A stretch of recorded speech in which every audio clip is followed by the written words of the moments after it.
피터팬 제 11장 웬디의 이야기. 그럼 잘 들어봐요.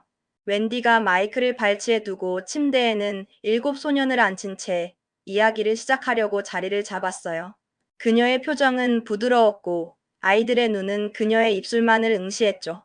옛날 옛적에 어떤 신사분이 살았는데 그의 이야기는 분명 흥미로울 것 같았어요. 아니요, 저는 숙녀였으면 좋겠어요. 컬리가 말했어요. 그의 작은 목소리는 밤의 고요를 살짝 흔들었죠. 저는 흰 쥐였으면 좋겠어요. 닙스가 말했죠. 아이들의 상상력은 언제나 자유로웠답니다. 조용히 해라. 엄마인 웬디가 아이들을 타이르며 말했어요. 그녀의 목소리에는 단호함과 부드러움이 동시에 담겨 있었죠. 한 숙녀분도 계셨고, 그리고 그녀는 잠시 말을 멈추고 아이들의 반응을 살폈어요. 오, 엄마. 첫 번째 쌍둥이가 소리쳤어요. 엄마는 숙녀도 있다는 말이죠. 그렇죠? 그분은 죽지 않았죠. 그렇죠? 그들의 눈빛에는 순수한 걱정이 서려 있었어요. 오, 아니야. 웬디는 다정하게 고개를 저었답니다. 그분이 죽지 않아서 정말 기뻐요. 투툴스가 말했어요. 그의 얼굴에는 안도감이 번졌죠. 존, 너도 기쁘지? 물론이지. 존은 고개를 끄덕였어요. 닙스, 너도 기쁘니? 투툴스는 닙스에게도 확인했답니다. 물론이야. 닙스도 기쁘다는 듯 대답했어요. 쌍둥이들, 너희도 기쁘지? 네, 저희는 기뻐요. 쌍둥이들의 대답은 한 목소리 같았어요. 오 이런. 웬디가 한숨을 쉬었답니다. 아이들의 질문 공세는 끝이 없었지만 그녀는 여전히 인내심을 잃지 않았어요. 거기 소음 좀 줄여. 피터가 소리쳤어요. 그의 목소리에는 약간의 짜증이 섞여 있었지만 아무리 끔찍한 이야기라도 웬디가 공정한 대접을 받아야 한다고 생각했거든요. 그는 웬디의 편이었죠. 그 신사분의 이름은 웬디가 말을 이었어요. 그녀는 다시 침착하게 이야기를 이어갈 준비를 했죠. 달링 씨였고 그 숙녀분의 이름은 달링 부인이었어요. 그녀는 이 이름들을 부르며 마치 그들이 바로 옆에 있는 듯 생생하게 묘사하려 했어요. 아, 저는 그분들을 알았어요. 존이 다른 아이들을 약 올리려고 말했어요. 그의 말은 아이들 사이에 작은 파문을 일으켰죠. 저는 그분들을 알았던 것 같아요. 마이클이 좀 의심스럽게 말했죠. 그는 여전히 혼란스러운 표정이었답니다. 그분들은 결혼했어요. 알겠죠? 웬디가 설명했어요. 그녀는 마치 비밀을 말해주듯 조용히 속삭였죠. 그리고 그분들이 뭘 가졌는지 알아요? 그녀는 아이들의 호기심을 자극하며 잠시 뜸을 들였어요. 흰 쥐요. 닙스가 갑자기 영감을 얻은 듯 소리쳤어요. 그의 눈은 반짝였고 얼굴에는 기대감이 가득했죠. 아니야. 웬디는 웃으며 대답했어요. 아이들의 기발한 대답은 언제나 그녀를 미소 짓게 했답니다. 정말 당황스럽네요. 투툴스가 말했어요. 그는 이야기를 거의 다 외우고 있었거든요. 그의 목소리에는 약간의 실망감이 섞여 있었어요. 조용히 해, 투툴스. 그분들은 3명의 자손이 있었어요. 웬디는 아이들을 진정시키며 이야기를 계속했어요. 자손이 뭔데요? 아이들 중 한 명이 물었어요. 그들은 새로운 단어에 대한 궁금증을 참을 수 없었죠. 너는 하나잖아, 쌍둥아. 웬디는 쉬운 말로 설명해 주었어요. 그녀의 설명은 아이들의 눈높이에 맞았답니다. 들었어, 존. 내가 자손이래. 아이는 자랑스러운 듯 존에게 말했어요. 자손은 그냥 아이들이야. 존이 무심한 듯 말했어요. 그는 이미 모든 것을 알고 있다는 표정이었죠. 오 이런, 오 이런. 웬디가 또 한숨을 쉬었답니다. 아이들의 대화는 이야기에 끊임없이 끼어들었지만 그녀는 이를 즐기는 듯 했어요. 자, 이 세 아이들에게는 나나라는 충실한 유모가 있었는데 달링 씨가 나나에게 화가 나서 마당에 묶어두었지 뭐예요? 그래서 아이들이 모두 날아가 버렸답니다. 그녀의 목소리에는 약간의 안타까움이 담겨 있었어요. 정말 좋은 이야기예요. 닙스가 말했어요. 그는 이 대목에서 흥미를 느낀 듯 보였어요. 그 아이들은 날아갔어요. 웬디가 계속했어요. 그녀의 목소리는 마치 바람처럼 부드럽게 이어졌죠. 네버랜드로 길 잃은 아이들이 있는 곳으로요. 그곳은 시간과 공간을 초월한 꿈과 환상이 가득한 곳이었답니다. 저는 그렇게 될 줄 알았어요. 컬리가 흥분해서 끼어들었어요. 그의 얼굴은 벌써 모험에 대한 기대로 가득 찼죠. 어떻게 된 건지는 모르겠지만 저는 그렇게 될 줄 알았다니까요. 그는 마치 자신이 예언자라도 된 양 의기양양했어요. 오 웬디! 투툴스가 외쳤어요. 그의 눈은 반짝였고 목소리에는 흥분이 서려 있었죠. 길 잃은 아이들 중에 투툴스라는 이름의 아이도 있었나요? 그는 자신의 이름이 이야기 속에 등장하는지 궁금해 견딜 수 없었어요. 응, 있었지. 웬디는 다정하게 고개를 끄덕였어요. 제가 이야기 속에 있다니. 만세, 저는 이야기 속에 있어요. 닙스. 투툴스는 기쁨에 겨워 소리쳤고, 닙스는 그런 투툴스를 흐뭇하게 바라보았죠. 쉿! 자, 이제 너희가 모든 아이들이 날아가 버린 불쌍한 부모의 감정을 한번 생각해 보렴. 웬디는 아이들의 장난을 멈추게 하고 이야기의 깊은 곳으로 이끌려 했어요. 그 부모들은 얼마나 가슴 아팠을까요? 얼마나 슬프고 외로웠을까요? 모두가 신음했어요. 비록 그들이 실제로 불쌍한 부모의 감정을 조금도 생각하지는 않았지만요. 그들의 신음은 그저 동조의 표현일 뿐이었죠. 텅 빈 침대들을 생각해봐. 웬디는 다시 한번 아이들의 상상력을 자극했어요. 아이들의 웃음소리가 사라지고 고요함만이 남은 방을요. 다시 한번 아이들의 신음이 울려 퍼졌어요. 정말 슬프네요. 첫 번째 쌍둥이가 쾌활하게 말했어요. 그의 순진한 목소리에는 슬픔의 진정한 의미가 담겨 있지 않은 듯 했어요. 이게 어떻게 행복하게 끝날 수 있을지 모르겠어요. 두 번째 쌍둥이가 걱정스러운 듯 말했어요. 닙스, 너는? 그는 닙스에게도 자신의 불안감을 확인하려 했죠. 저는 너무 걱정돼요. 닙스도 비슷한 감정을 느꼈는지 고개를 끄덕였어요. 만약 너희가 엄마의 사랑이 얼마나 위대한지 안다면, 웬디가 의기양양하게 아이들에게 말했어요. 그녀의 목소리에는 자신감과 확신이 가득했죠. 너희는 두려워할 필요가 없을 거야. 엄마의 사랑은 언제나 아이들을 지켜주고 다시 돌아올 길을 열어주니까요. 이제 웬디는 피터가 싫어하는 부분에 도달했어요. 피터는 엄마의 사랑이라는 개념 자체를 불편해했거든요. 그는 눈살을 찌푸렸지만 웬디는 아랑곳하지 않았어요. 저는 엄마의 사랑이 좋아요. 투툴스가 립스를 베개로 때리며 말했어요. 그의 행동은 순수하고 장난기 가득했죠. 닙스, 너는 엄마의 사랑이 좋니? 저는 정말 좋아요. 닙스가 맞받아 때리며 말했어요. 아이들의 장난은 웬디의 이야기에 활기를 불어넣었답니다. 너희도 알겠지만 웬디가 만족스럽게 말했어요. 그녀는 아이들의 반응에 기뻐하는 듯 했어요.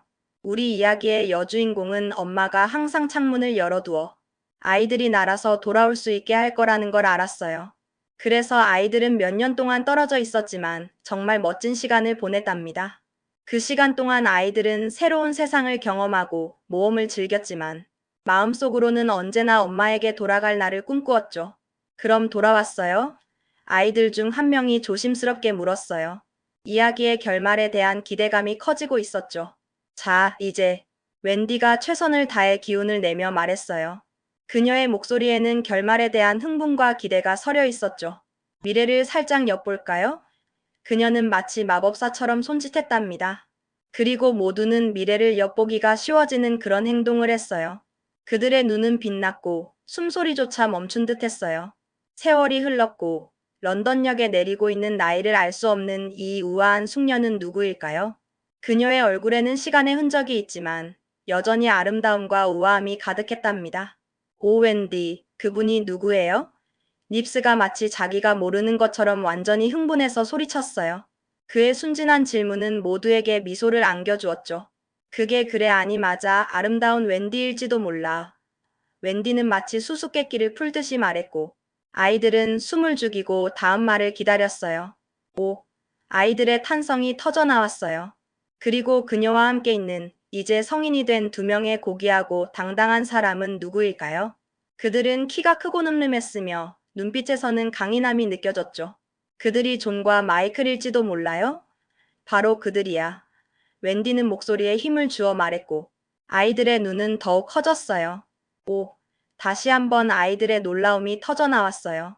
보세요, 사랑하는 오빠들, 웬디가 위를 가리키며 말했어요. 그녀의 손가락은 저 멀리 창문을 향하고 있었죠. 저기 창문이 아직 열려 있잖아요. 아, 이제 우리는 엄마의 사랑에 대한 우리의 숭고한 믿음에 대한 보상을 받았어요. 그녀의 목소리에는 감격과 기쁨이 가득했어요. 그래서 그들은 엄마와 아빠에게 날아갔고, 펜으로는 그 행복한 장면을 묘사할 수 없어서 우리는 그 위에 베일을 드리워야 했답니다. 그들의 재회는 그 어떤 말로도 표현할 수 없는 감동적인 순간이었을 거예요. 온 가족이 다시 모여 서로를 얼싸안는 모습은 정말 아름다웠을 겁니다. 그것이 바로 이야기였고, 아이들은 아름다운 이야기꾼인 웬디 자신만큼이나 그 이야기에 만족했어요. 모든 것이 마땅히 그래야 하는 것처럼 말이죠. 알겠죠? 이 이야기는 아이들에게 깊은 감동과 함께 엄마의 사랑에 대한 믿음을 심어주었을 거예요. 우리는 세상에서 가장 무정한 것들처럼 이리저리 건너뛰어요. 아이들이 그렇지만 또 그만큼 매력적이죠. 그들은 새로운 것에 쉽게 매료되고 익숙한 것을 금방 잊어버리곤 한답니다. 그리고 우리는 완전히 이기적인 시간을 보내다가도 특별한 관심이 필요할 때면 기꺼이 돌아와요. 벌을 받기는커녕 보상받을 거라고 확신하면서 말이죠. 아이들은 자신이 언제나 사랑받을 것이라는 순수한 믿음을 가지고 있답니다. 사실 엄마의 사랑에 대한 아이들의 믿음이 너무 커서 그들은 조금 더 오랫동안 냉담할 여유가 있다고 느꼈답니다. 그들은 엄마의 사랑이 무한하다는 것을 본능적으로 알고 있었던 거죠. 하지만 거기에 더 잘 아는 사람이 한 명 있었어요. 웬디가 이야기를 끝냈을 때 그는 텅 빈 신음을 뱉었죠. 그 신음은 깊은 상처와 실망감을 담고 있었답니다. 뭐예요? 피터? 웬디가 그에게 달려가며 소리쳤어요. 그녀는 그의 얼굴에서 이상한 표정을 읽었거든요. 그가 아프다고 생각했죠. 그녀는 그의 가슴 아래를 걱정스럽게 만져보았어요. 어디가 아파요? 피터? 그녀의 목소리에는 진심 어린 걱정이 담겨 있었답니다. 그런 종류의 고통이 아니야. 피터가 어둡게 대답했어요. 그의 목소리는 낮게 깔렸고 깊은 슬픔이 느껴졌어요. 그는 단순히 몸이 아픈 것이 아니었던 거죠. 그럼 어떤 종류인데요? 웬디는 그의 말에 의아함을 감추지 못했어요. 웬디, 너는 엄마들에 대해 틀렸어. 그의 말은 충격적이었어요. 아이들이 믿고 있던 모든 것을 뒤흔드는 말이었죠. 모두가 놀라서 그의 주위로 모여들었어요. 그의 동료가 너무나 걱정스러웠거든요. 아이들은 피터의 말을 이해할 수 없다는 표정으로 그를 바라보았죠. 그리고 훌륭한 솔직함으로 그는 그들에게 지금까지 숨겼던 것을 말해 주었어요. 그의 고백은 모두에게 큰 충격으로 다가왔답니다. 오래전에 그가 말했어요. 그의 목소리는 멀리 떨어진 과거를 회상하는 듯 아련했죠. 나는 너희처럼 우리 엄마가 항상 나를 위해 창문을 열어둘 거라고 생각했어. 그래서 나는 몇 달, 또 몇 달 동안 떨어져 있었고, 그러고 나서 날아서 돌아왔지. 나는 엄마가 나를 기다리고 있을 거라고 믿어 의심치 않았어. 하지만 창문은 막혀 있었어. 왜냐하면 엄마가 나에 대해 완전히 잊어버렸고, 내 침대에서는 다른 작은 소년이 자고 있었거든. 그의 말은 차가운 현실을 직시하게 했어요. 그는 그 순간의 충격과 배신감을 결코 잊을 수 없었을 거예요. 그 작은 소년이 자신의 자리를 차지하고 있다는 사실은 피터에게 깊은 상처로 남았답니다. 저는 이것이 사실인지 확신할 수 없지만 피터는 그것이 사실이라고 생각했어요. 그리고 그것은 아이들을 겁먹게 했답니다. 그들은 피터의 이야기에 깊이 몰입했고 자신들에게도 그런 일이 일어날지도 모른다는 두려움을 느꼈어요. 엄마들이 정말 그런가요? 확실해요? 아이들 중 한 명이 떨리는 목소리로 물었어요. 그들의 순수한 믿음이 흔들리는 순간이었죠. 그래. 피터는 단호하게 대답했어요. 그의 목소리에는 더 이상 어떠한 희망도 찾아볼 수 없었답니다. 그래서 이것이 엄마에 대한 진실이었어요. 그 두꺼비 같은 것들. 그래도 조심하는 게 가장 좋겠죠. 그리고 아이만큼 자신이 언제 양보해야 하는지를 빨리 아는 사람은 없답니다. 그들은 본능적으로 위험을 감지하고 자신을 보호해야 한다는 것을 깨달았어요. 피터의 이야기는 그들에게 큰 교훈을 주었죠. 웬디, 우리 집에 가요. 존과 마이클이 함께 소리쳤어요. 그들은 더 이상 네버랜드에 머무는 것이 안전하지 않다고 느꼈을 거예요. 그래. 그녀가 아이들을 붙잡으며 말했어요. 그녀의 목소리에는 결연한 의지가 담겨 있었어요. 오늘 밤은 아니죠? 길 잃은 소년들이 당황하며 물었어요. 그들은 웬디가 떠나는 것을 원치 않았죠. 그들은 자신들이 엄마 없이도 충분히 잘 지낼 수 있다는 걸 마음속으로 알고 있었고, 그렇게 생각하는 건 오직 엄마들 뿐이라는 걸 말이죠. 그들은 웬디가 자신들의 유일한 엄마라고 생각했을 거예요. 당장 가야 해. 웬디가 단호하게 대답했어요.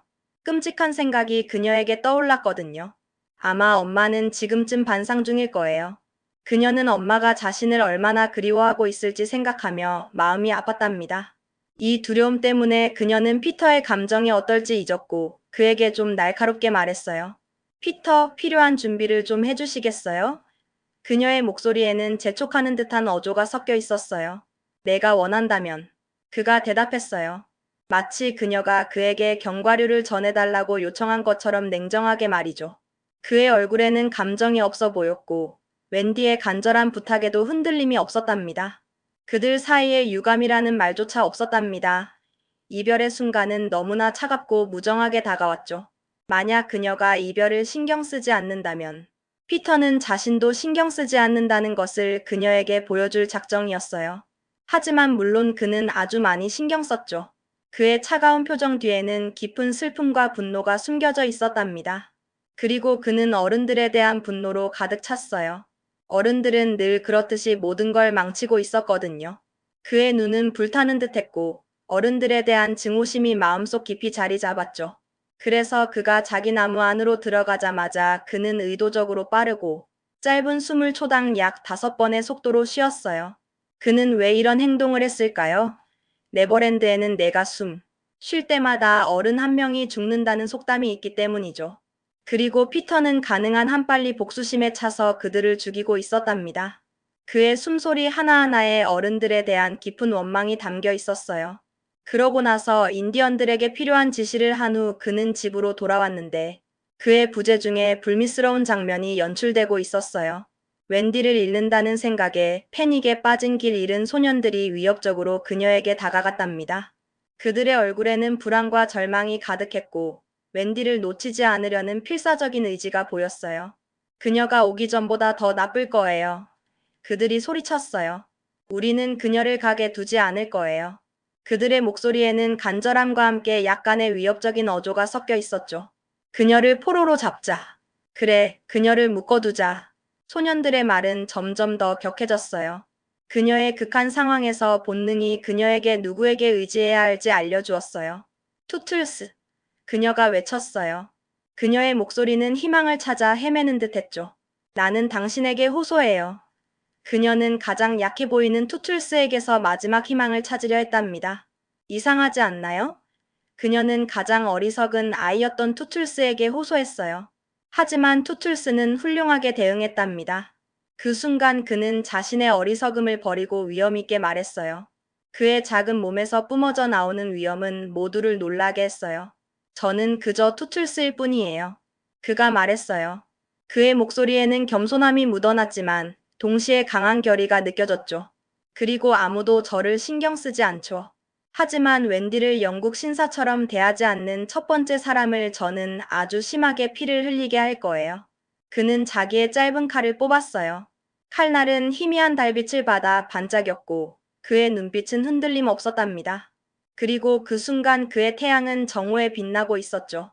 그는 자신의 존재감을 확실히 드러냈어요.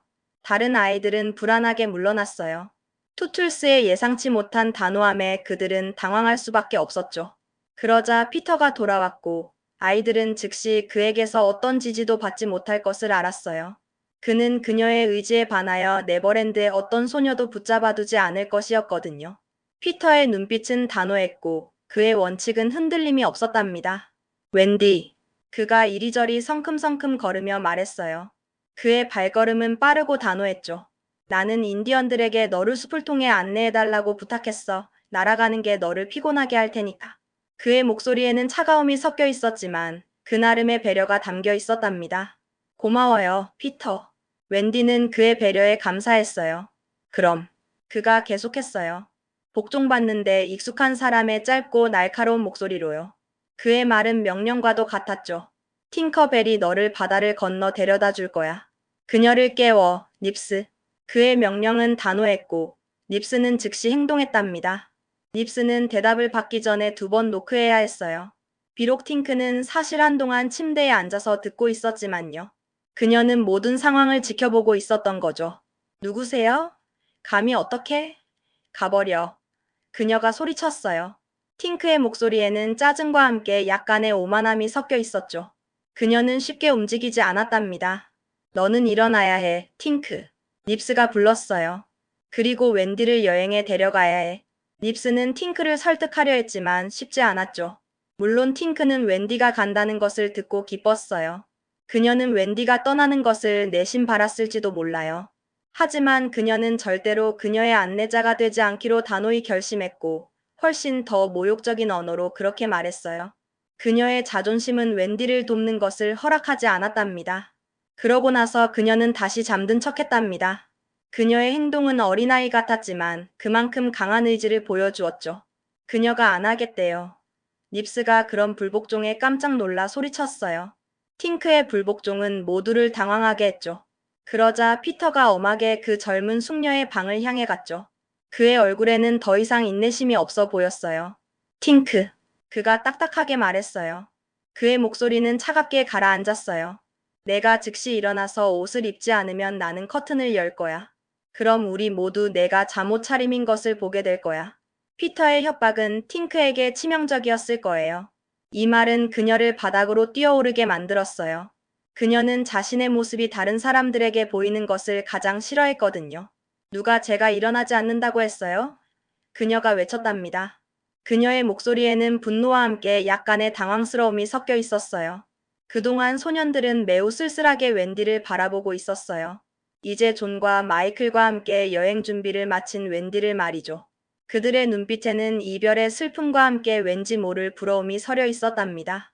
이때쯤 그들은 낙담했는데 단지 그녀를 잃으려고 해서가 아니라 그들이 초대받지 못한 좋은 무언가로 그녀가 가고 있다고 느꼈기 때문이기도 했어요. 새로운 것이 늘 그렇듯이 그들을 부르고 있었죠. 웬디의 여행은 그들에게 미지의 세계로의 초대처럼 느껴졌지만 자신들은 그곳에 갈 수 없다는 좌절감도 함께 느꼈을 거예요. 더 고귀한 감정을 믿으며 웬디는 마음이 녹아내렸어요. 그녀는 아이들의 슬픔을 외면할 수 없었죠. 사랑하는 이들아. 그녀가 말했어요. 그녀의 목소리는 부드럽고 다정했어요.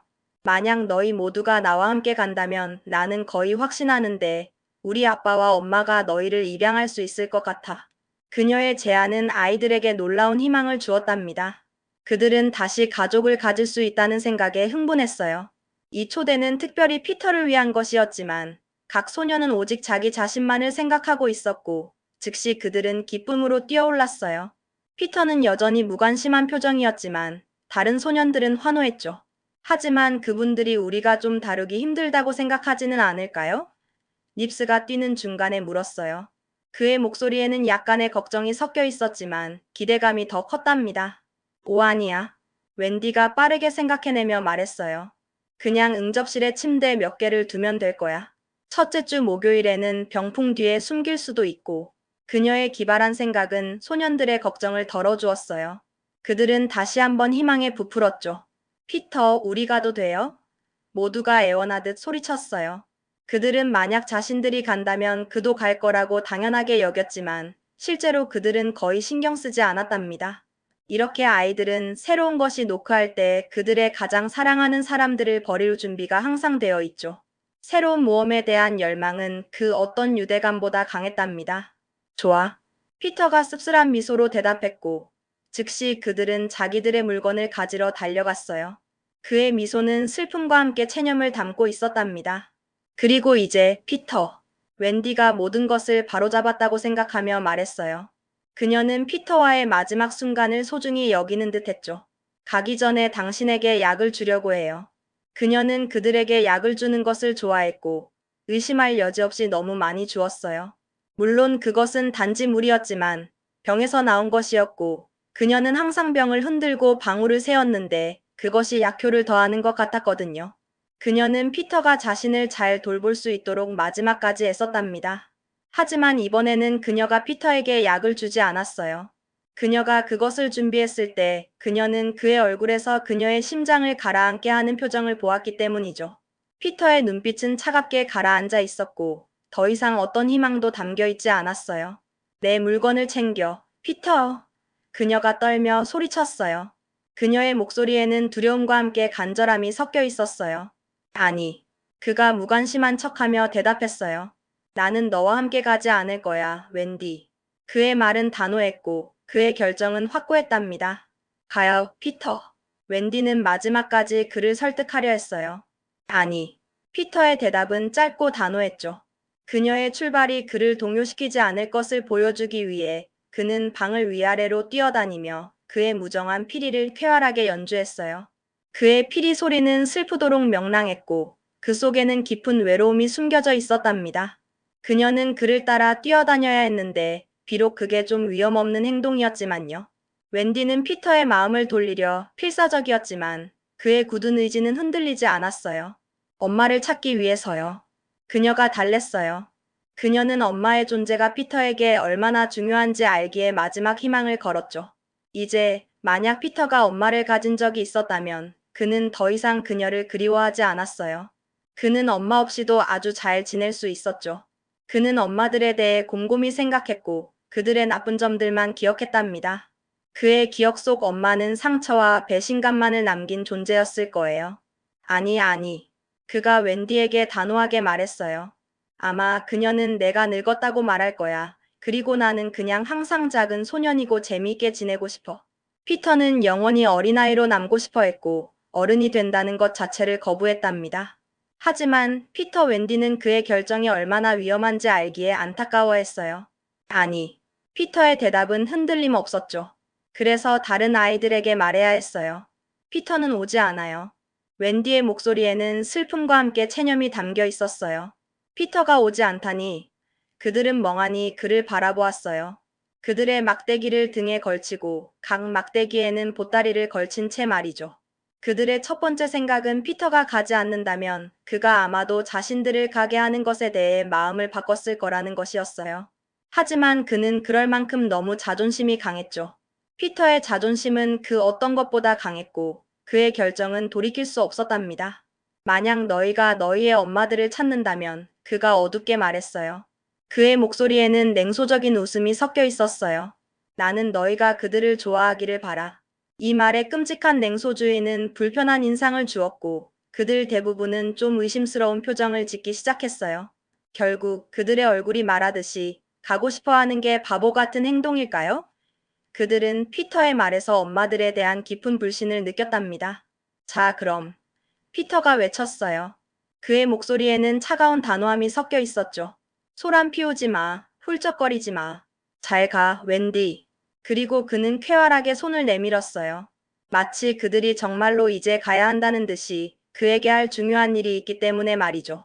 그의 행동은 냉정했지만 그 속에는 숨겨진 슬픔이 있었을 거예요. 그녀는 그의 손을 잡아야 했고 그가 골무를 더 선호할 거라는 표시는 없었답니다. 웬디는 피터의 차가운 태도에 상처받았지만 내색하지 않았어요. 피터, 속옷을 갈아입는 걸 기억할 거죠? 그녀가 그에게 머물며 말했어요. 그녀는 마지막까지 피터를 걱정했답니다. 그녀는 항상 그들의 속옷에 대해 그렇게 까다로웠거든요. 응. 피터는 짧게 대답했어요. 그리고 약을 먹을 거죠? 응. 피터는 더 이상 아무 말도 하지 않았어요. 그것이 모든 것인 것 같았고 어색한 침묵이 이어졌어요. 그들의 마지막 순간은 말없이 흘러갔답니다. 하지만 피터는 다른 사람들 앞에서 무너지는 그런 종류의 사람이 아니었어요. 그는 자신의 감정을 숨기는 데 익숙했죠. 준비됐니, 팅커벨? 그가 외쳤어요. 네, 네. 팅크의 목소리는 여전히 짜증이 섞여 있었지만 명령에는 복종했답니다. 그럼 길을 안내해. 피터의 명령에 팅크는 즉시 행동했어요. 팅크는 가장 가까운 나무로 쏜살같이 날아올랐어요. 하지만 아무도 그녀를 따르지 않았는데 바로 이 순간에 해적들이 인디언들에게 그들의 끔찍한 공격을 했기 때문이에요. 위에서는 모든 것이 그렇게 조용했던 곳에서 공기는 비명과 강철의 충돌 소리로 찢어졌어요. 아래에서는 죽은 듯한 침묵이 흘렀고요. 잎들은 벌어지고 벌어진 채로 남아 있었죠. 웬디는 무릎을 꿇었지만 그녀의 팔은 피터를 향해 뻗어 있었어요. 모든 팔들이 그를 향해 뻗어 있었는데 마치 갑자기 그의 방향으로 불어온 것처럼 말이죠. 그들은 그에게 말없이 자신들을 버리지 말라고 애원하고 있었어요. 피터로 말하자면 그는 자기 칼을 움켜쥐었는데 그가 바베큐를 죽였다고 생각했던 바로 그 칼이었죠. 그리고 전투의 욕망이 그의 눈에 가득했답니다.